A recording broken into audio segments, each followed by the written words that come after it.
राजा मोरध्वज की कृष्ण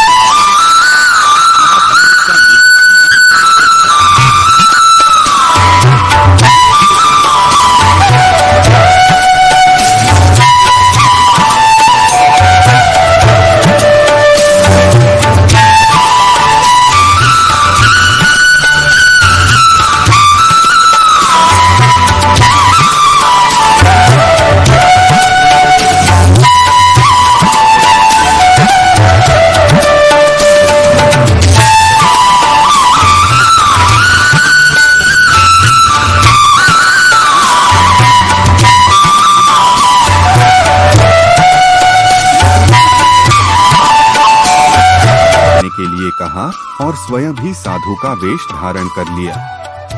उन्होंने वन में एक सिंह पकड़ा और वे पास के ही एक राज्य में पहुंच गए। वह भगवान श्री कृष्ण जी के परम भक्त राजा मोरध्वज का राज्य था। राजा मोरध्वज दानी थे। उनके पास आने वाले प्रत्येक व्यक्ति का वे सम्मान करते थे। उनके द्वार पर जो भी आता था वह कभी खाली हाथ और बिना भोजन किए नहीं लौटता था। साधुओं के वेश में भगवान श्री कृष्ण और अर्जुन उस सिंह के साथ राजा के महल के द्वार पर पहुंच गए।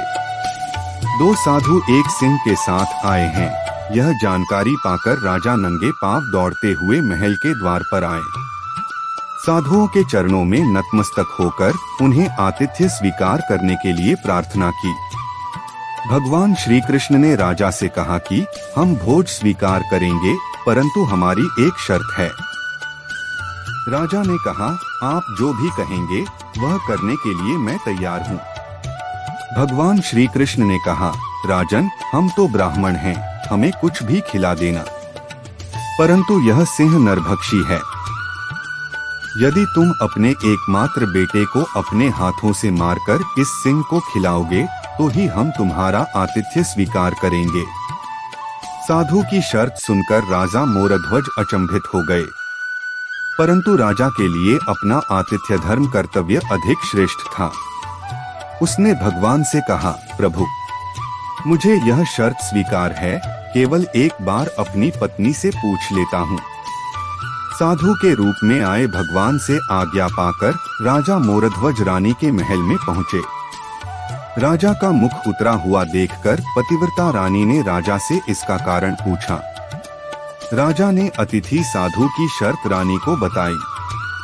वह सुनकर रानी के आंखों से अश्रु बहने लगे, परंतु वह राजा से बोली कि आपका वचन पूरा करने के लिए अपने सैकड़ों पुत्र भी अर्पण कर सकती हूँ।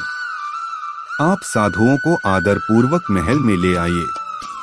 इधर अर्जुन ने भगवान से पूछा, माधव, आपने महाराज से यह क्या मांग लिया? श्री कृष्ण जी बोले, अर्जुन, तुम देखते जाओ। राजा साधु और सिंह को महल में ले गए और उन्होंने भोजन की तैयारी आरंभ की। साधुओं को अनेक भोग परोसे गए, परंतु उसमें से कुछ भी अर्जुन के गले से उतर नहीं रहा था। राजा मोरध्वज का पुत्र रतनकंबर 3 वर्ष का था। राजा ने स्वयं जाकर अपने पुत्र को तैयार किया। उसने भी हंसते हंसते अपने प्राण दे दिए। राजा रानी ने अपने हाथों से उसका वध किया और सिंह को परोस दिया। भगवान ने भोजन ग्रहण किया, परंतु जब रानी ने पुत्र का आधा शरीर देखा तो वह अपने आंसू नहीं रोक पाई। सिंह को पूरा भोजन न करने से साधु रूपी भगवान को बहुत क्रोध आ गया। वे महल से जाने लगे। राजा रानी उन्हें रोकने के लिए प्रयास करने लगे। उसी समय अर्जुन को यह भान हुआ कि भगवान मेरे अहंकार को तोड़ने के लिए यह कर रहे हैं।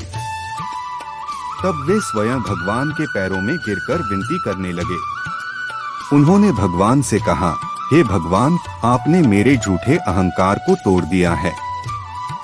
राजा रानी ने अपना वचन पूरा करने के लिए स्वयं का पुत्र त्याग दिया है और आप रूठ कर जा रहे हो।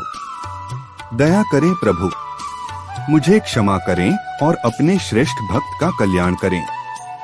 अर्जुन का अहंकार टूट गया है, यह जानकर भगवान श्री कृष्ण ने रानी से कहा, महारानी, आप अपने पुत्र को आवाज दें। रानी ने सोचा, पुत्र तो मर चुका है, अब आवाज देने से क्या होगा। परंतु साधुओं की आज्ञा मानकर उसने पुत्र रतन कंवर को आवाज लगाई। कुछ ही क्षणों में रतन कंवर हंसते हुए उनके सामने आ गया। राजा और रानी अपने पुत्र को देख अत्यंत आनंदित हो गए। राजा और रानी की भक्ति से प्रसन्न होकर भगवान ने उन्हें अपने मूल स्वरूप में दर्शन दिया। पूरे महल में भगवान श्री कृष्ण जी की जय जयकार गूंजने लगी। भगवान के दर्शन पाकर राजा मोरध्वज की आंखें भर गई। भगवान ने दोनों को वरदान मांगने के लिए कहा। राजा रानी ने कहा, भगवान इतना वरदान दें कि अपने भक्त की कभी भी इतनी कठोर परीक्षा न लें जैसी आपने हमारी ली है। भगवान ने तथास्तु कहकर उन्हें आशीर्वाद दिया। राजा के पूरे परिवार को मोक्ष प्रदान किया। इस प्रकार राजा मोरध्वज की भक्ति से अर्जुन का अहंकार टूट गया। अर्जुन ने भगवान से क्षमा याचना की। बच्चों, मैं ही सबसे अच्छा हूँ, अच्छी कृति करता हूँ, ऐसा विचार मन में कभी न लाएं।